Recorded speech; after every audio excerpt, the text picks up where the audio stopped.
Hello बच्चों, कैसे हैं आप लोग? तो बच्चों, आज हम आपके लिए लेकर के आए हैं D and F block element का नया लेक्चर। और इस लेक्चर में आज हम बात करने वाले हैं उन प्रॉपर्टीज के बारे में जो रिमेनिंग है। तो हमने कल की क्लास तक हमने बहुत सारी चीजें थी जो कि कवर की।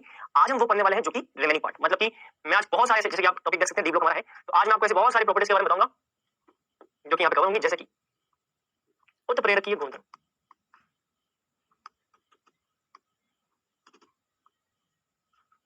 उत्प्रेरकीय गुणधर्म, कैटालाइटिक प्रॉपर्टी।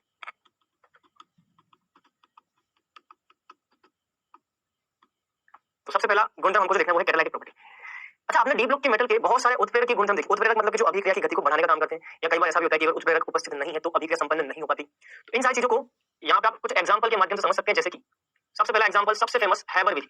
हैबर विधि के द्वारा आपने पढ़ा कि नाइट्रोजन हाइड्रोजन से जुड़ेगी और अमोनिया का निर्माण करेगी, राइट। अब इस विधि के दौरान आपको ये अच्छे से बताया कि आयरन तथा मोलिब्डेनम ये उत्प्रेरक यहाँ पे आप इस्तेमाल करते हैं। तो आयरन क्या है? डी ब्लॉक का। मोलिब्डेनम क्या है? डी ब्लॉक का। डी ब्लॉक के मेटल है जिनके द्वारा आप ये बता सकते हो कि भैया इन मेटल के साथ आप अभिक्रिया कर सकते हो। तो डी ब्लॉक के मेटल जो है वो उत्प्रेरक का कार्य करते हैं, ये मेटल यानी कि आयन जो है।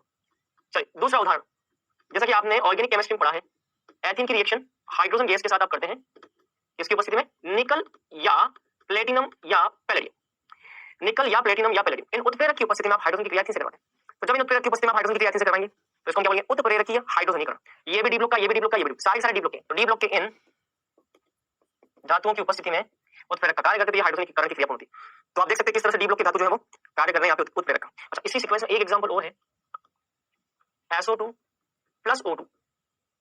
आप चाहे ब्रैकेट में लिख सकते हैं, इस विधि का नाम क्या है? तो हैबर विधि। क्या है? हैबर विधि। अच्छा, इस विधि का नाम क्या है? तो इसको हम बोलते हैं, इस मेथड को हम क्या बोलते हैं? उत्प्रेरकीय हाइड्रोजनीकरण।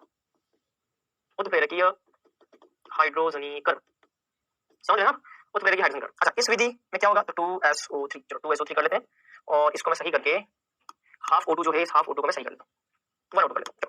यहाँ पर जो उत्प्रेरक आता है वो वेनेडियम पेंटाऑक्साइड है। क्या है बेटा? Vanadium pentoxide. क्योंकि वेनेडियम का ऑक्साइड जो है वो यहाँ पे उत्प्रेरक का कार्य करता है। वेनेडियम का ऑक्साइड उत्प्रेरक का कार्य करता है। वेनेडियम एक डी ब्लॉक का मेटल है, उसका ऑक्साइड उत्प्रेरक का कार्य कर रहा है। ये कौन सी, ये अभिक्रिया कौन सी विधि में काम आती है? अगर याद हो तो संपर्क विधि। संपर्क विधि किसके लिए है? H2SO4 के निर्माण के लिए। जब आप H2SO4 सल्फ्यूरिक अम्ल का निर्माण करते हैं तो वहां पे आपको वेनेडियम पेंटाऑक्साइड का इस्तेमाल करना होता है। SO2 को O2 के साथ क्रिया करते हैं, SO3 बनता है। तो ये आपने वहां पे रिएक्शन देखी। और भी कई एग्जांपल है, और भी कई एग्जांपल, जैसे कि ओस्टवाल्ड मेथड। ओस्टवाल्ड मेथड जो है वो HNO3 के निर्माण का है। ओस्टवाल्ड मेथड में आपने देखा है अमोनिया की O2 के साथ क्रिया कराते हो रोडियम या प्लेटिनम उत्प्रेरक की उपस्थिति में NO प्लस H2 बनता है। तो याद रखने का तरीका 4 5 4 और 6, 6 और 4 10 हो गया बस। रोडियम या पैलेडियम, ये जितने भी उत्प्रेरक हैं डी ब्लॉक के, जितने भी मेटल हैं सारे के सारे आपके डी ब्लॉक के हैं, जो कि उत्प्रेरक की गुणधर्म दर्शाते हैं। अब इसका कारण क्या है? डी ब्लॉक के मेटल या उनके आयन जो होते हैं, डी ब्लॉक के मेटल या उनके आयन जो ये उत्प्रेरक की गुणधर्म क्यों क्यों दर्शाते हैं? ठीक है, उसका कारण क्या है? तो सबसे पहला कारण है कि ये परिवर्ती ऑक्सीकरण अवस्था प्रदर्शित करते हैं। कौन सी ऑक्सीकरण अवस्था प्रदर्शित करते हैं? परिवर्ती ऑक्सीकरण अवस्था प्रदर्शित करते हैं। परिवर्ती ऑक्सीकरण अवस्था प्रदर्शित करते हैं। डी ब्लॉक के मेटल जो है वो परिवर्ती ऑक्सीकरण अवस्था प्रदर्शित करते हैं। तो इसका क्या बना? तो परिवर्ती ऑक्सीकरण अवस्था प्रदर्शित करेंगे तो क्या होगा? देखो, जैसे SO2 है, SO2 क्या करेगा? सबसे पहले V2O5, इसको हम समझते हैं। देखो, परिवर्ती ऑक्सीकरण अवस्था का क्या महत्व है उत्प्रेरक की गुणधर्म में, उसको समझने के लिए हम इस रिएक्शन को देखते हैं। ये जो रिएक्शन इसमें V2O5 उत्प्रेरक है, ये परिवर्ती ऑक्सीकरण अवस्था के द्वारा किस तरह से अभिक्रिया उत्प्रेरित करेगा वो देखेंगे। ठीक है, तो देखो वेनेडियम पे यहाँ पे क्या संयोजकता +5, सल्फर पे यहाँ पे क्या है? +4। SO2 का ऑक्सीकरण कर देगा ये SO3 में, मतलब कि SO2 का ऑक्सीकरण कर दिया V2O5 ने SO3 में, +6 बन गया और स्वयं परिवर्तित हो जाएगा किसमें? V2O5 में। इसमें बदल जाएगा बेटा V2O5 में। अगर यहाँ पे 4 है तो 4 ऊपर चला जाएगा, V+ हो जाएगा। अगर यहाँ पे 5 है तो ये +5 ऊपर चला जाएगा तो V+5 हो जाएगा। अब यहाँ से आपको क्या समझ में? V2O5 जो है इसकी परिवर्ती ऑक्सीकरण अवस्था है, +5 भी दिखा है, +4 भी दिखा है, कुछ और भी दिखा सकता है, इसीलिए ये SO2 को क्या करता है? ऑक्सीकृत करता है। अब जो बनने वाला V2O4 है, ये जो बनने वाला V2O4 है, ये V2O4 O2 के साथ में क्रिया करके V2O5 का निर्माण कर लेता है फिर से। तो आपने स्टार्टिंग में V2O5 लिया था, लास्ट में फिर से क्या मिल गया? V2O5 मिल गया। अच्छा, यहाँ पे +4 है तो ये +4, ये +4। तो मीनिंग ये है बेटा कि उत्प्रेरक वे पदार्थ है जो कि अभिक्रिया को या तो पूर्ण करवाएंगे या अभिक्रिया की गति को संपन्न करेंगे, सॉरी अभिक्रिया की गति को बढ़ाएंगे, और साथ ही साथ इनका संगठन जो होता है वो भी अपरिवर्तित रहता है। देखो V2O5 पहले था और V2O5 बन गया, पहले V2O5 लिया था और V2O5 बन गया, जैसा लिया था वैसा वैसा यहाँ पे बन गया। तो उत्प्रेरक की परिवर्ती ऑक्सीकरण अवस्था डी ब्लॉक के तत्व की परिवर्ती ऑक्सीकरण अवस्था है, इसलिए ये इस रिएक्शन को क्या कर रहा है? उत्प्रेरित कर रहा है। तो इसका एक मैकेनिज्म के थ्रू मैंने एग्जांपल बताया। इसके अलावा इनके पृष्ठीय क्षेत्रफल बहुत अधिक होते हैं। पृष्ठीय क्षेत्रफल का अधिक होना, पृष्ठीय क्षेत्रफल का अधिक होना भी इनके उत्प्रेरक की गुणधर्म के लिए जिम्मेदार है। परिवर्ती ऑक्सीकरण अवस्था प्रदर्शित करना, पृष्ठीय क्षेत्रफल का अधिक होना, ये दोनों। ठीक है, तो ये हो गया उत्प्रेरक की गुणधर्म। अब आते हैं एक नई प्रॉपर्टी में, एलॉय फॉर्मेशन।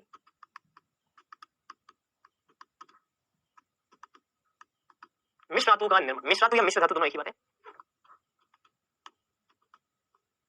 मिश्र धातु या मिश्र धातु का निर्माण, ठीक है। अब आपने कई तरह की मिश्र धातु पढ़ी होंगी, जैसे कि चलो पहले तो मिश्र धातु क्या होता है उसकी हम परिभाषा लिखते हैं। धातु के साथ बना विलियन, मिश्र धातु कहलाता है, क्या कहलाता है? मिश्र धातु। जैसे कि उदाहरण, पीतल सुना आपने? पीतल अंग्रेजी में क्या बोलते हैं? ब्रास। ये बना होता है कॉपर प्लस जिंक से। दूसरा है आपका कांसा, कांसे से पता सुना होगा आपने? ब्रॉन्ज। ये बना होता है कॉपर प्लस टिन से, ठीक है। एक होता है मिश मेटल, मिश मेटल बना होता है cerium plus lanthanum plus magnesium. तो आप देख सकते हो सीरियम ये एफ ब्लॉक का, लेकिन लेंथेनम ये डी ब्लॉक का है। डी ब्लॉक के धातु जो है यहाँ पर इसका काम कर रहे हैं, एलॉय के निर्माण का काम कर रहे हैं। अच्छा, अब क्वेश्चन ये आता है कि डी ब्लॉक के धातु एलॉय का निर्माण क्यों करते हैं, क्या रीजन इसका? तो वह धातु, लिखना बेटा इसमें, वह धातु जिनकी त्रिज्याओं में अंतर की परास 15% तक हो, आपस में घुलकर मिश्र धातु बनाती है। देखो क्या लिखा, वह धातु जिनकी त्रिज्याओं में अंतर की परास 15% तक की हो, वो आपस में घुल करके मिश्र धातु बनाती है। तो ये हो गया एलॉय फॉर्मेशन। नोट करो फटाफट जल्दी से। चलिए यहां तक की बात फिनिश। आ जाओ, तो उत्प्रेरक की गुणधर्म हो गया, एलॉय फॉर्मेशन हो गया। अब नेक्स्ट परमाणु आकार, या परमाणु, इसको फिर से लिखेंगे, हेडिंग को लिखना परमाणु आकार या परमाणु तथा आयनी त्रिज्या। परमाणु आकार या परमाणु तथा आयनी त्रिज्या, ठीक है। इसके बारे में पढ़ना। वैसे तो डी ब्लॉक की धातु की परमाणु त्रिज्या के बारे में आपको पहले कई बार बता चुका हूं पीरियोडिक टेबल के अंदर, लेकिन थोड़ा सा आपको रिवाइज करवा देता हूं, ठीक है। अगर आपको याद हो तो पीरियोडिक टेबल के अंदर मैंने त्रिज्या के कुछ अपवाद बताए, अगर किसी को याद हो।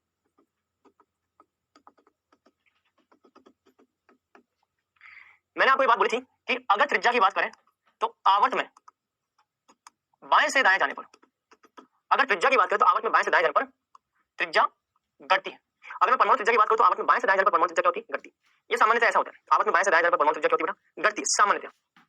तो ऐसा यहाँ पे भी होना चाहिए, लेकिन यहाँ पे ऐसा नहीं होता, ये एक अपवाद है। मैं आपको बता चुका, मैंने आपको बताया कि स्कैंडियम से मैंगनीज तक तो परमाणु त्रिज्या घटती है, लेकिन याद करो मैंने बताया था आपको कि आयरन से निकल तक परमाणु त्रिज्या लगभग समान रहती है, लगभग समान रहती है।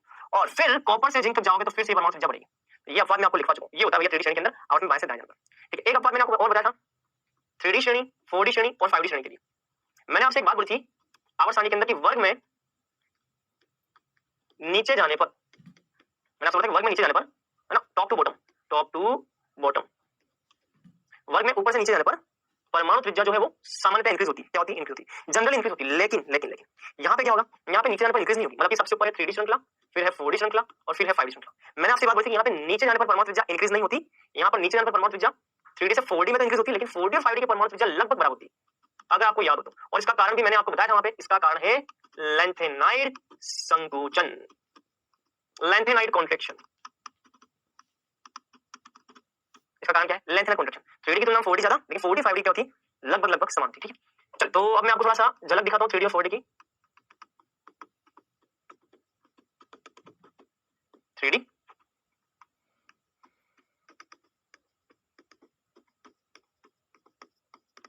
मैं आपको इनको याद करने की ट्रिक भी बताऊंगा, डोंट वरी।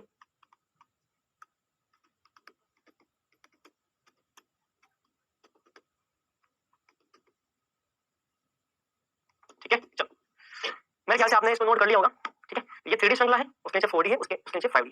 ध्यान रखना 3D श्रृंखला की तुलना में 4D की ज्यादा होती है, लेकिन 4D और 5D की त्रिज्या लगभग क्या होती है? समान। 3D की तुलना में 4D की ज्यादा, 4D और 5D की त्रिज्या लगभग समान, ज्यादा ज्यादा ज्यादा ज्यादा ज्यादा ज्यादा ज्यादा, लेकिन इनकी होती है लगभग समान, लगभग समान, लगभग समान, लगभग समान, लगभग समान, लगभग समान। ये ध्यान रखना भैया, इनके अंदर ये ट्रेंड पाया जाता है, ये क्रम है, क्लियर? त्रिज्या का क्रम। अब आप बोलेंगे सर इनको याद रखने का ट्रिक क्या है ना? वैसे तो मैंने इनको याद रखने का ट्रिक आपको पहले बताया है, आवर्त सारणी के अंदर हम सारी बातें कर चुके हैं, लेकिन फिर भी मैं यहाँ पे आपको याद दिलाता हूँ। 3D सीरीज तो मुझे पूरी मेरे सबको याद होगी, 4D सीरीज को याद रखने का सीक्वेंस क्या है? ठीक है, देखो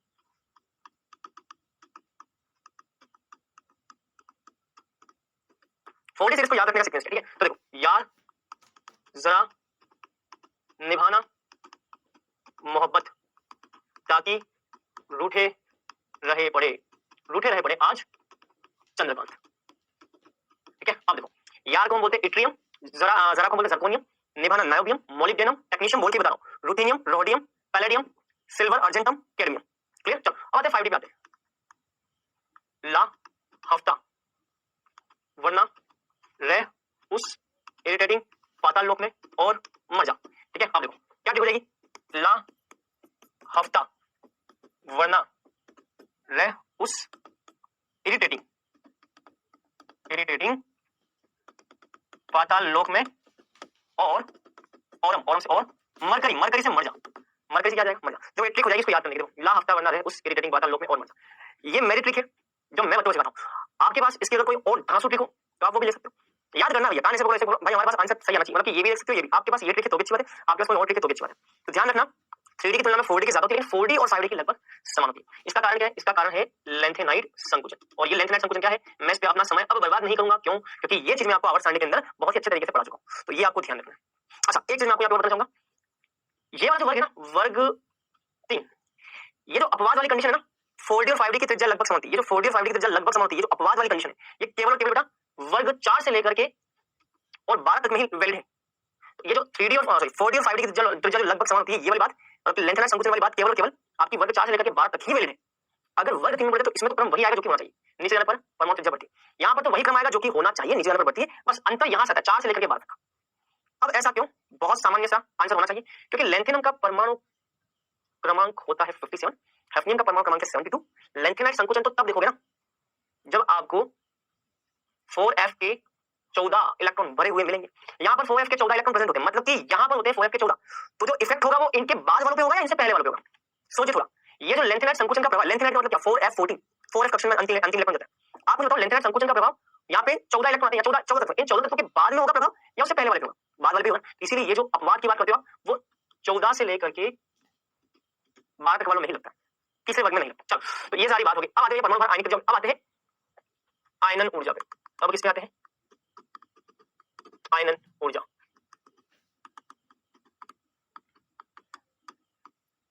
आयोनाइजेशन एनर्जी, किस पे आते हैं बेटा, आयोनाइजेशन एनर्जी। अब आयनन ऊर्जा के लिए भी हम कुछ इसी तरह की बात करते हैं। अगर आपको याद हो 3D 4D और 5D श्रेणी के अंदर हमने इसी तरह की कुछ चर्चा वहां पे भी की थी आवर्त सारणी के अंदर। याद करो मैंने आपसे बोला था कि वर्ग में जब आप नीचे की तरफ जाते हो, याद आ रहा है, वर्ग में नीचे जाते हो तो मैंने आपसे बोला कि आयनन ऊर्जा जो वर्ग में नीचे जाने पर घटती है, डिक्रीज होती है ना। तो हमें ऐसा लगता है कि वर्ग में नीचे जाने पर आयनन ऊर्जा यहाँ भी डिक्रीज होनी चाहिए, लेकिन यहाँ ऐसा नहीं होता। 3D से 4D में तो डिक्रीज होती है, लेकिन 4D से 5D में डिक्रीज होने की जगह इंक्रीज हो जाती है। और इसका कारण क्या है, लेंथेनाइड संकुचन। क्या है बेटा, लेंथेनाइड संकुचन, ये इसका कारण, ये आपको ध्यान रखना। जैसे कि मान लो मैंने आपसे बोला ये वाला वर्ग साथ मैग्नीज, टेक्नीशियम और रोडियम। चलो, मैग्नीज, टेक्नीशियम और रोडियम, ये 3D सीरीज का है, ये 4D सीरीज का है, ये 5D सीरीज का। अब मैंने आपसे बताओ आयनन ऊर्जा का काम क्या होगा? आप कहोगे सर 3D से 4D में डिक्रीज होती है, हमको पता है, लेकिन 4D से 5D में इंक्रीज हो जाएगी ड्यू टू लेंथेनाइड कॉन्ट्रैक्शन। ये यहाँ पर सारी बातें। अच्छा, अगर मान लो यही बात मैं वर्ग 3 में बोलता हूँ, वर्ग 3 4 से 12 में तो लेंथेनाइड कॉन्ट्रैक्शन का प्रभाव होता है, लेकिन वर्ग 3 के अंदर लेंथेनाइड कॉन्ट्रैक्शन का प्रभाव नहीं होता, मतलब कि वर्ग में नीचे जाने पर आयनन ऊर्जा घटेगी। तो बिल्कुल स्कैंडियम, टाइटेनियम और वेनेडियम, सॉरी माफ करना, कंसंट्रेशन लैप्स, स्कैंडियम, इट्रियम और लेंथेनाइड, बस ये लिखना है, स्कैंडियम,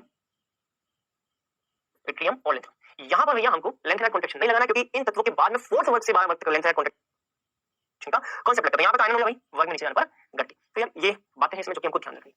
चलिए फटाफट नोट करो जल्दी से। चलिए अब अगले गुणधर्म पे आते हैं। अगला प्रॉपर्टी है चुंबकीय गुण। अगला क्या बेटा, चुंबकीय गुणधर्म। ठीक है, चलो चुंबकीय गुण की बात करें। देखो अब चुंबकीय गुण के अंदर हमको कुछ पॉइंट समझने होंगे, बेसिक फंडामेंटल्स जो मैं आपको बताता हूँ क्या होते हैं। आपको एक बात पता होनी चाहिए कि जब भी कोई आवेशित कण गति करता है, जैसे मान लो इलेक्ट्रॉन, इलेक्ट्रॉन पे क्या होता है, आवेशित। जब भी कोई आवेशित कण गति करेगा किसी विशेष दिशा में, तो आपने पढ़ा कि आवेशित कण जब गति करता है तो अपने सराउंडिंग में क्या उत्पन्न करता है, चुंबकीय क्षेत्र उत्पन्न करता है। ये आपने पढ़ा है फिजिक्स के अंदर। तो आपने फिजिक्स में पढ़ा है कि जब भी आवेशित कण गति करेगा, त्वरित होगा, पढ़ा है ना, मैं लिख लेता हूं, जब भी आवेशित कण त्वरित होगा तो चुंबकीय क्षेत्र उत्पन्न करेगा। ये हमको पता है, हमने पढ़ रखा है फिजिक्स में। मुझे लगता है कोई बच्चा ऐसा होगा जिसको ये तो नहीं पता होगा, ऐसा तो मुझे लगता है कोई होना चाहिए। 12th क्लास में जो भी बच्चा उसको ये तो पता ही होता है। इवन यहाँ तक कि अब तो 11th के बच्चों को भी 10th में ही सिखा दिया जाता है कि भैया कोई आवेशित कण त्वरित होगा तो चुंबकीय क्षेत्र उत्पन्न करेगा। ठीक है, अब आगे की बात, हमारे पास पदार्थ के अंदर होते हैं परमाणु और परमाणु के अंदर होते हैं इलेक्ट्रॉन्स। इसका मतलब किसी भी पदार्थ में चुंबकीय गुणधर्म आएगा तो वो परमाणु के अंदर उपस्थित आवेशित इलेक्ट्रॉनों की गति के कारण आएगा। क्यों? क्योंकि भैया नाभिक के चारों ओर इलेक्ट्रॉन गति करते हैं, नाभिक है, नाभिक के चारों ओर इलेक्ट्रॉन गति करेगा। अब इलेक्ट्रॉन गति करेगा तो इलेक्ट्रॉन की गति दो प्रकार की हो सकती है, या तो इलेक्ट्रॉन नाभिक के चारों ओर एक निश्चित कक्षा में गति करेगा, कक्षा में गति करेगा तो इसको हम बोलते हैं कक्षीय गति। कक्षीय गति के कारण जो चुंबकीय आघूर्ण उत्पन्न होता है उसको बोलते हैं कक्षीय। कक्षीय गति के कारण जो चुंबकीय क्षेत्र उत्पन्न होता है, चुंबकीय आघूर्ण उत्पन्न होता है उसको बोलते हैं कक्षीय चुंबकीय आघूर्ण। समझ रहे हो बात? तो अगर इलेक्ट्रॉन नाभिक के चारों ओर कक्षा में गति करता है उस कारण उत्पन्न होने वाले चुंबकीय आघूर्ण को कक्षीय चुंबकीय आघूर्ण, और अगर इलेक्ट्रॉन अपनी अक्ष पर वामावर्त या अपनी अक्ष पर दक्षिणावर्त दिशा में घूम गए, मैंने आपको परमाणु संरचना चैप्टर पढ़ा रखा है, उसमें मैंने आपको क्या बताया था, या तो इलेक्ट्रॉन क्लॉकवाइज घूमेगा या इलेक्ट्रॉन एंटी क्लॉकवाइज घूमेगा। इलेक्ट्रॉन के दो तरह के चक्र हो सकते हैं, या तो क्लॉकवाइज आप बोलते हो, या तो प्लस हाफ लिखते हो ना, चक्र क्वांटम संख्या प्लस हाफ। दूसरा लिखते हो चक्र क्वांटम संख्या माइनस, लिखते हो ना, ये चक्र क्वांटम संख्या कहां से? इलेक्ट्रॉन द्वारा अपनी अक्ष पर घूमने से उत्पन्न हुए चुंबकीय आघूर्ण। तो भाई जैसे पृथ्वी कक्षा के सूर्य के चारों ओर एक निश्चित कक्षा में चक्कर, तो पृथ्वी की दो प्रकार की गतियां, एक परिभ्रमण और एक परिक्रमण अपने नाभिक के चारों। तो इलेक्ट्रॉन की भी दो प्रकार की गतियां, एक तो ये परिक्रमण और एक अपनी अक्ष पर घूमना। तो इलेक्ट्रॉन अपनी अक्ष पर भी घूमता है और नाभिक के चारों ओर भी चक्कर लगाता है, घूर्णन गति होता है। नाभिक के चारों चक्कर लगाने से जो चुंबकीय क्षेत्र उत्पन्न होगा उसको कक्षीय चुंबकीय क्षेत्र। और दूसरा होता है चक्रण गति। दूसरी कौन सी होती है? चक्रण गति। चक्रण गति मतलब होता है अपनी अक्ष पर घूमना, अपनी अक्ष पर घूमना, अपनी अक्ष पर घूमने का होती है चक्रण गति। इससे जो चुंबकीय क्षेत्र उत्पन्न होगा उसको बोलते हैं चक्रण चुंबकीय आघूर्ण। क्या बोलते हैं? चक्रण चुंबकीय आघूर्ण। मतलब कि परमाणु के अंदर जो आवेशित इलेक्ट्रॉन की गति है उसके कारण दो प्रकार के चुंबकीय क्षेत्र उत्पन्न होते हैं, एक कक्षीय और दूसरा चक्रण। ठीक है, अब यहाँ पे भी कहानी है, ये जी जो कक्षीय चुंबकीय आघूर्ण है इसका जो वैल्यू होता है वो ऑलमोस्ट जीरो, नगण्य मानते हैं इसको। क्यों नगण्य मानते हैं, क्यों नगण्य नहीं? इसकी कहानी बड़ी कक्षाओं में पढ़ी थी, जैसे कि हमने अपना मास्टर जब किया था हमने बताया भैया इसका चुंबकीय आघूर्ण नगण्य होता है, क्यों होता है, उसकी एक अलग कहानी है, उसके लिए अलग हम किसी दिन सेशन ले लेंगे, उसको हम यहाँ पे अपनी इस रेगुलर क्लास में पढ़ेंगे क्योंकि उसका कोई महत्व नहीं, हमारे एग्जाम में नहीं आता, हमारे सिलेबस से बाहर है, आउट ऑफ सिलेबस। तो ये नगण्य होता है क्यों, इसको हम बात नहीं करेंगे। ये नगण्य होता है लेकिन ये वाला काउंटेबल होता है, ये काउंटेबल होता है। इसका मतलब इलेक्ट्रॉन की कक्षीय गति का जो कक्षीय चुंबकीय आघूर्ण है उसका मान लगभग शून्य है। इसका मतलब मुख्य रूप से चुंबकीय आघूर्ण किसके कारण है? चक्रण चुंबकीय आघूर्ण का। तो ये जो चक्रण चुंबकीय आघूर्ण है जिसको हम प्रदर्शित करते हैं म्यू से, यही होता है परमाणु के अंदर इलेक्ट्रॉन द्वारा उत्पन्न होने वाला चुंबकीय आघूर्ण। अब हम ये इलेक्ट्रॉन द्वारा उत्पन्न होने वाला चक्रण गति का उत्पन्न होने वाला जो चुंबकीय आघूर्ण है उसको हम प्रदर्शित करते हैं म्यू से, और ये होता है √n × n+2 बोहर मैग्नेट्रॉन के बराबर। इसी को बोलते हैं चक्रण चुंबकीय आघूर्ण। तो हम केवल और केवल चक्रण चुंबकीय आघूर्ण की ही बात करते हैं। बात क्लियर है? तो चक्रण चुंबकीय आघूर्ण के आधार पर ही हम चुंबकीय गुणों की व्याख्या करेंगे। ये फॉर्मूला, ये वही फॉर्मूला जो कि आपने एटॉमिक स्ट्रक्चर चैप्टर में पढ़ा था, जिसमें n का मान होता है अयुग्मित इलेक्ट्रॉन की संख्या।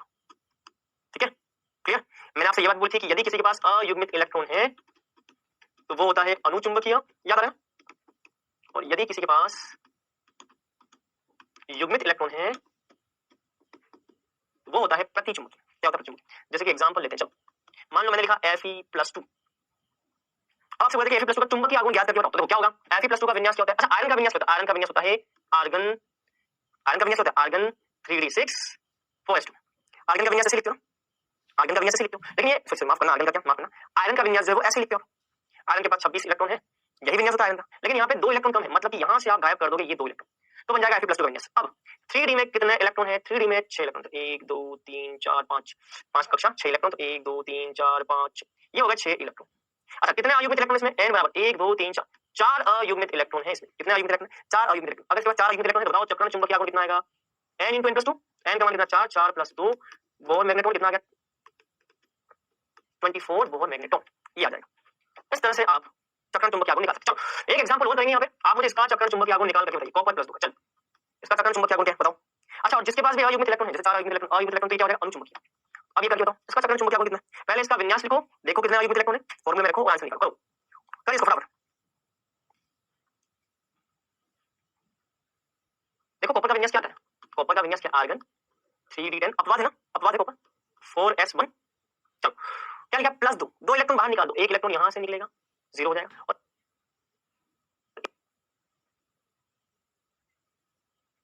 और एक इलेक्ट्रॉन यहां से निकलेगा, तो 10 की जगह कितना हो जाएगा? 9। ये विन्यास हो जाएगा, मतलब कि पहला कक्षक, दूसरा कक्षक, तीसरा कक्षक, चौथा कक्षक, 5, 9 इलेक्ट्रॉन, 1 2 3 4 5 6 7 8 9, एक अयुग्मित इलेक्ट्रॉन है। कितना है?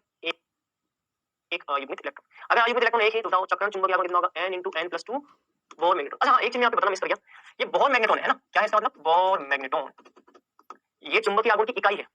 बोहर नामक वैज्ञानिक ने इसके बारे में सबसे पहले छापा अपने रिसर्च पेपर में, उसके नाम पर बोहर मैग्नेट्रॉन, इसकी इकाई है चक्रण चुंबकीय आघूर्ण की, तो बोहर मैग्नेट्रॉन। चलो बस अब कुछ नहीं करना, म्यू बराबर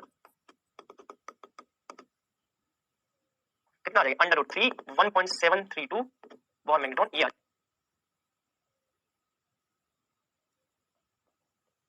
जाएगा म्यू का मान। इस तरह से आप इसको सॉल्व कर सकते हो। चलो तो ये हो गया क्या आपका चक्रण चुंबकीय आघूर्ण। चुंबकीय आघूर्ण क्या होता है, किस तरह से हम देखते हैं उसकी पूरी कहानी।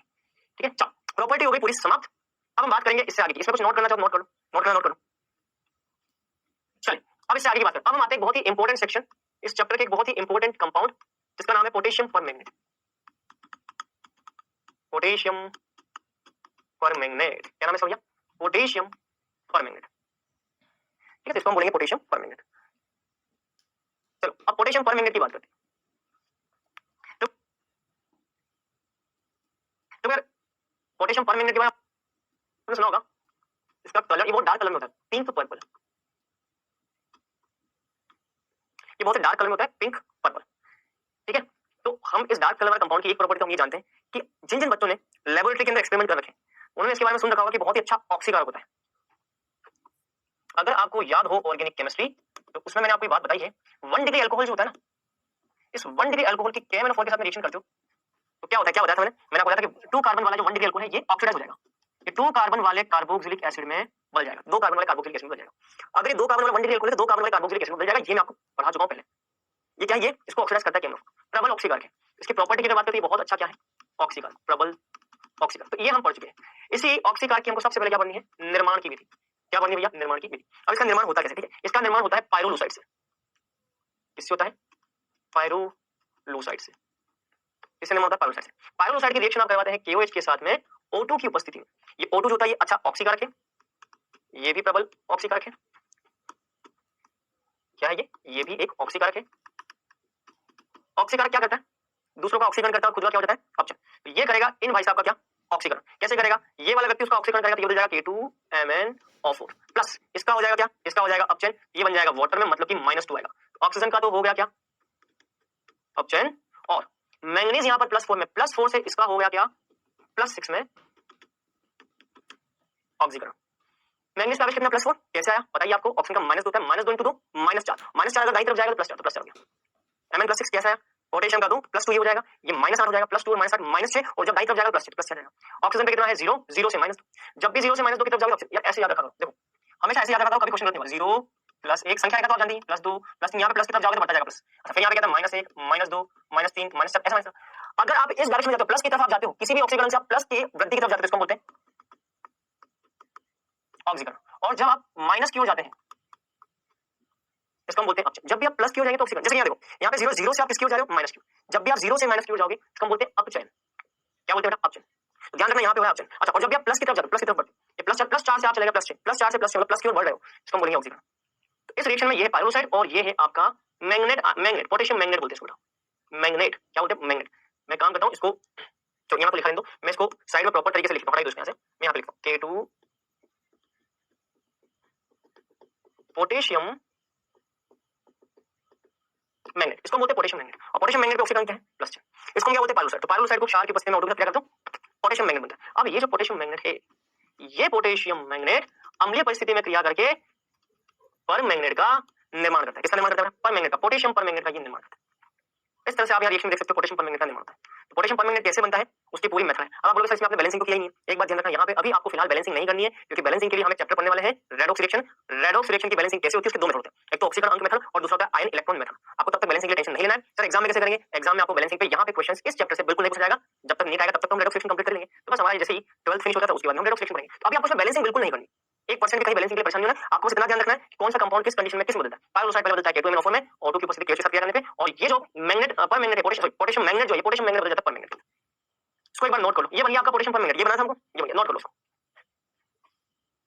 क्लियर यहाँ तक की बात। चलो अब हम बात करते हैं आगे की। अच्छा आपकी बुक में एक दो मेथड और भी रखे हैं, एक दो मेथड आपकी बुक में और भी रखे हैं, है ना, वो लेकिन वो जो मेथड देखे वो बिल्कुल इसी पे बेस्ड है। जैसे कि मैं आपको बताता हूँ, आपकी बुक में एक ये देखा है MnO2 को KOH प्लस O2 या KNO3 के साथ में हीट करेंगे तो यहाँ पे बनता है K2MnO4 पोटेशियम मैग्नेट। और ये पोटेशियम मैग्नेट जो होता है इसको आगे आप अम्लीय परिस्थिति में वैद्युत अपघटन करेंगे, समझ रहे, यहाँ से बनता है पोटेशियम पर मैग्नेट।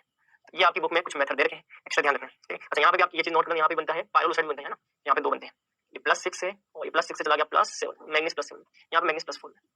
अच्छा इस रिएक्शन के बारे में आपको एक चीज बोला था, +6 से +7, +6 से +7 क्या होता है बड़ा, +6 से +7 की तरफ जाओगे तो बड़ा उच्च, और +6 से +4 की तरफ जाओगे तो ये निम्न। एक ही ऑक्सीकरण अवस्था से उच्च भी बन रही है, उसी ऑक्सीकरण अवस्था से निम्न बन रही है, इसको हम बोलते हैं विषमानुपातन।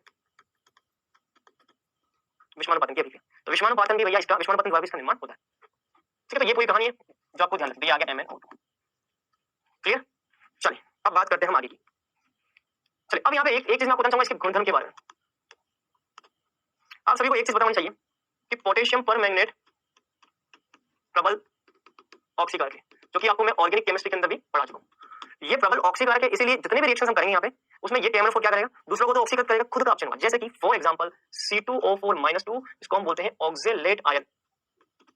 ऑक्जेलेट आयन को पोटेशियम पर मैंगनेट जो होता है, मैंगनेट आयन, MnO4- आयन, ये MnO4- आयन जो है ये ऑक्जेलेट का करता है क्या, ऑक्सीकरण। ऑक्जेलेट के अंदर कार्बन का ऑक्सीकरण निकालेंगे आप तो क्या आएगा, +3, निकाल करके देखना। और ये जो +3 है तो +3 से बदल जाएगा +2 में, यहाँ पे ऑक्सीकरण आएगा +4। तो आप देख सकते हो कार्बन +3 से बदल गया +4 में, कार्बन का हो गया ऑक्सीकरण। और पोटेशियम पर मैंगनेट जो है ये स्वयं बदल जाता है Mn+2 में, इसका हो जाएगा अपचयन। हमेशा एक बात ध्यान रखें, जो ऑक्सीकारक होगा मतलब कि पोटेशियम पर मैंगनेट ऑक्सीकारक है, तो ये जो मैंगनेट है ये मैंगनेट अपचयित होकर के Mn+ में बदल जाएगा। ऑक्सीकारक का अपचयन और दूसरे वाले कंपाउंड का ऑक्सीकरण। जैसे इसी तरह से देखो यहाँ पे I-, आयोडाइड आयन, इसको हम क्या बोलते हैं, आयोडाइड आयन। इसको अगर आप MnO4- पर मैंगनेट के साथ में क्या करेंगे, इसका भी क्या कर देगा ये ऑक्सीकरण, I2 बदल जाएगा और MnO4- खुद बदल जाएगा Mn+। ध्यान रखना हमेशा पर मैंगनेट इनके साथ रिएक्शन करके Mn+ में जाएगा, लेकिन ये सारी रिएक्शन कौन सी परिस्थितियों में, अम्लीय परिस्थिति में। ये भी ध्यान रखें, अम्लीय परिस्थिति में होता है ये। किस परिस्थिति में होता है, अम्लीय परिस्थिति में। जैसे मान लो nitrite, nitrite ion, nitrite ion, इसकी रिएक्शन MnO4- के साथ करेंगे तो ये नाइट्राइट आयन किस में बदल जाएगा, NO3- में, नाइट्राइट आयन में प्लस, और MnO4- किस में बदल जाएगा, Mn+2। MnO4- बदल गया Mn+, और नाइट्राइट आयन किस में बदल गया, नाइट्राइट आयन। क्लियर। इसी तरह से देखो ऑक्सीकरण होगा, इसका ऑक्सीकरण हो गया नाइट्रेट में, ये +3 में था, नाइट्रोजन यहाँ +3 में था, यहाँ नाइट्रोजन किसमें आ गया, +5 में। जब भी प्लस की तरफ जाओगे ऑक्सीकरण, जब भी प्लस की ओर जाओगे देखो माइनस से क्या आ गया 0, माइनस से 0, माइनस से आप 0 क्यों, प्लस क्यों जा रहे हो, मतलब कि ऑक्सीकरण। अच्छा इसमें एक चीज और है, जैसे मान लो H2S, H2S का MnO4- क्या करेगा, ऑक्सीकरण। H2S बदल जाएगा सल्फर में और MnO4- बदल जाएगा Mn+2 में। ये जितने भी रिएक्शन मैं बता रहा हूँ सारी सारी अम्लीय परिस्थिति में, इन एसिडिक मीडियम, किसमें होती है सब, एसिडिक मीडियम। क्लियर, यहाँ तक की बात। तो ये सब तो हो गई आपकी एसिडिक मीडियम रिएक्शन। अच्छा इनके अलावा हमें एक चीज और ध्यान रखनी है, वो ये, अच्छा मैं पहले ही बोल चुका हूँ, इनको हम बैलेंसिंग नहीं कर रहे हैं, अभी आपको किसी को भी इनको बैलेंस नहीं करना है, अभी किसी को भी इसे बैलेंस बिल्कुल नहीं करना है। बैलेंसिंग का पार्ट हम कंप्लीट करेंगे रेडॉक्स रिएक्शन में, क्योंकि जब वो सिखाऊंगा तब तो कर पाऊंगा, तो उसके लिए हमको अलग टॉपिक रेडॉक्स रिएक्शन में पढ़ना पड़ेगा बैलेंसिंग। उससे पहले हम आते हैं 3 अलग अलग कंडीशन। देखो मैंने आपको क्या बताया, इन एसिडिक मीडियम, मैंने आपको बताया कि इन एसिडिक मीडियम अम्लीय परिस्थिति के अंदर MnO4- जो है ये किसमें बदलता है बेटा, Mn+ में बदलता है। अगर मान लो मैं परिस्थिति ले लेता हूं उदासीन या दुर्बल क्षारीय, दुर्बल क्षारीय माध्यम में MnO4- किसमें बदलता है, MnO2 में +1 बदलता है। और इसी तरह से एक होता है प्रबल क्षारीय। अगर आपको परिस्थितियां प्रबल क्षारीय देखी हो तो प्रबल क्षारीय माध्यम में MnO4- जो है, प्रबल क्षारीय परिस्थिति में MnO4- जो है ये MnO4- बदल जाएगा Mn+6 में। किसमें बदल जाएगा बेटा, Mn+6 में। तो आप देख सकते हो कि अलग अलग मीडियम के अंदर मैंगनीज अलग अलग प्रकार की ऑक्सीकरण अवस्था में परिवर्तित हुआ है। एसिडिक मीडियम में अम्लीय माध्यम में +2 में कितने का अंतर आ रहा है, मैंगनीज +7 में था, +7 से +2 मतलब किसने 5 इलेक्ट्रॉन ग्रहण किए, कितने इलेक्ट्रॉन ग्रहण किए, 5 इलेक्ट्रॉन ग्रहण करेगा, 7 में -5 होगा तो कितना आएगा, +2। अब आप बोलोगे सर ग्रहण किए तो जुड़ेगा ना, नहीं बेटा, इलेक्ट्रॉन पे माइनस है तो 5 इलेक्ट्रॉन मतलब -5 +7 में -5 +2। तो यहाँ देखो, यहाँ पे भी ये +7 से +4 इतना इलेक्ट्रॉन ग्रहण किए, 3 इलेक्ट्रॉन। यहाँ देखो +7 से +6 में कौन होता है, मैंगनेट आयन होता है। ये मैंगनेट हमेशा किसमें होता है, मैंगनेट आयन +6 में होता है। तो मैंगनेट आयन जो है, पर मैंगनेट आयन जो है वो प्रबल क्षारीय माध्यम में मैंगनेट में बदल जाएगा। +7 से +6 कितने इलेक्ट्रॉन ग्रहण किए, 1 इलेक्ट्रॉन ग्रहण किए। तो इसको याद रखने का तरीका बहुत आसान है, 5 इलेक्ट्रॉन एसिडिक मीडियम में, 3 इलेक्ट्रॉन दुर्बल क्षारीय उदासीन में, 1 इलेक्ट्रॉन प्रबल क्षारीय में। 3 रिएक्शन इन तीनों को हमको ध्यान रखना है। क्लियर, तो ये याद रखें, नोट कर लो फटाफट। ठीक है, चल अब हम बात करते हैं दुर्बल क्षारीय या उदासीन माध्यम में KMnO4 की रिएक्शन की। हम किसकी बात करते हैं, दुर्बल क्षारीय उदासीन माध्यम में KMnO4 की रिएक्शन। दुर्बल क्षारीय उदासीन माध्यम में KMnO4 किसमें बदलता है, MnO2 में। ध्यान रखना MnO4 बदल जाता है किसमें, MnO2 में। जैसे कि मान लो इसकी रिएक्शन आपने कराई I- के साथ, या मान लो इसकी रिएक्शन आपने कराई थायोसल्फेट आयन के साथ, इसके साथ थायोसल्फेट के साथ। तो ध्यान रखना MnO4- जो है ना, ये I- को बदल देगा आयोडेट में, किसमें बदल देगा, आयोडेट आयन में। थायोसल्फेट इसको हम बोलते हैं थायोसल्फेट, थायोसल्फेट को बदल देगा किसमें, सल्फेट में। ये है सल्फेट, ये है थायोसल्फेट। थायोसल्फेट में सल्फर का ऑक्सीकरण होता है +4 और सल्फर का होता है सल्फेट के अंदर +6। आयोडीन का होता है -1 और यहाँ पे आयोडीन का होता है +5। ठीक है, तो आयोडाइड से आप बनाते हैं आयोडेट। ये रिएक्शन होती है बेटा किसमें, ये रिएक्शन दुर्बल क्षारीय या उदासीन माध्यम के अंदर ये रिएक्शन होती है, ये हमको ध्यान रखनी है। क्लियर, तो बस इसको नोट कर लो जल्दी से। और एक लास्ट रिएक्शन यहाँ पे और लिखनी है, उसके बाद में हम नोट कर लो इसको, एक लास्ट रिएक्शन को। Mn+2 जो है उसको MnO4- दुर्बल क्षारीय माध्यम में ये भी बदल जाएगा आपका MnO2 के अंदर, ये +4। तो आप देख सकते हैं +2 में है, +2 से इसका ऑक्सीडेशन हो गया +4 के अंदर। तो टोटल ये रिएक्शन है जो कि आपको दुर्बल क्षारीय माध्यम में ध्यान रखनी है। ठीक है, तो हमने यहाँ पर देख लिया एसिडिक मीडियम में H2S आ गया, NO2 माइनस आ गया, I- हाँ एक चीज यहाँ पर ये ध्यान रखना, कई बार आपको Fe+2 का रिएक्शन पूछते हैं, कई बार आपको Fe+2 का रिएक्शन MnO4 माइनस के साथ अम्लीय परिस्थिति में पूछा जाता है। Fe+2 बदल जाएगा Fe+3 में, MnO4 माइनस बदल जाएगा Mn+, ये सब एसिडिक मीडियम में होता है बेटा। Fe+2 का ऑक्सीडेशन किसमें हो गया? Fe+3 में। ठीक है, चलो तो ये सारी बातें नोट करना, नोट कर लो फटाफट। चलिए तो यहाँ तक की बात हो गई, अब यहाँ से आगे की बात करते हैं, नोट कर लिया मेरे ख्याल से, ये भी नोट कर लिया। अच्छा यहाँ पर एक चीज मैं आपको बताना चाहूंगा, पोटेशियम परमैंगनेट के निर्माण का एक मेथड और है,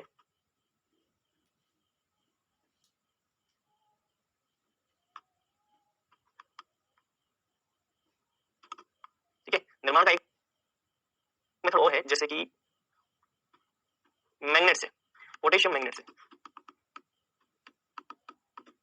इसको आप गर्म करेंगे तो इससे KMnO4 पोटेशियम परमैंगनेट बनेगा प्लस MnO2 बनेगा, साथ ही साथ ऑक्सीजन गैस भी यहाँ पे निकलेगी। अब इस रिएक्शन की थोड़ी एक दो खास बातें ध्यान रखना है आपको। यहाँ पे मैग्नीज +6 में, पोटेशियम मैग्नेट के अंदर मैग्नीज किसमें है? +6 में है, इसमें पोटेशियम परमैंगनेट के अंदर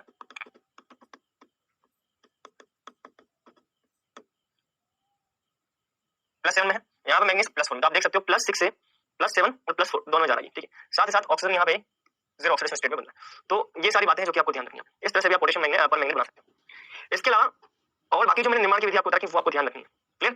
चलिए तो अब आते हैं थोड़ा क्विज पर। क्विज का question number first, D block के तत्वों का गुण कौन सा है? रंग प्रदर्शित करना, संकुल बनाना, उत्प्रेरक गुणधर्म या सभी? कौन सा गुणधर्म डी ब्लॉक के तत्वों का है? रंग प्रदर्शित करना, संकुल बनाना, उत्प्रेरक गुणधर्म या सभी?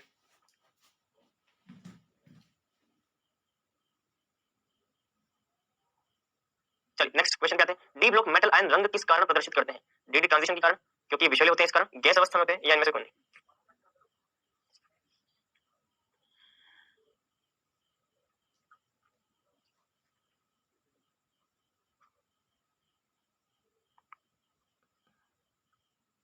चलिए आते हैं पहले क्वेश्चन पे, डी ब्लॉक के तत्वों का गुण भाई रंग प्रदर्शित करते हैं, संकुल बनाते हैं, उत्प्रेरक सब कुछ सारी। अच्छा रंग किस कारण प्रदर्शित करते हैं? तो हमें पता है डी ट्रांजिशन होता है, आयु इलेक्ट्रॉन डी ट्रांजिशन करते हैं। तो आज हमने क्या पढ़ा? आज हमने गुणधर्मों के बारे में पढ़ा, लेकिन सबसे खास पोटेशियम परमैंगनेट के बारे में पढ़ा। पोटेशियम परमैंगनेट की कुछ एक दो रिएक्शंस और इसके उपयोग जो है वो हम अगली क्लास में देखेंगे। पहले भी आपको होमवर्क मिल जाएगा, अगली क्लास में भी हम डी ब्लॉक के एलिमेंट, इसमें हम पोटेशियम परमैंगनेट का थोड़ा सा रिमेनिंग पार्ट और K2Cr2O7 इसको हम देखने वाले, आने वाले 2 से 3 लेक्चर में हमारा चैप्टर फिनिश हो जाएगा। चलिए बच्चों आज इतना ही, बेस्ट ऑफ लक।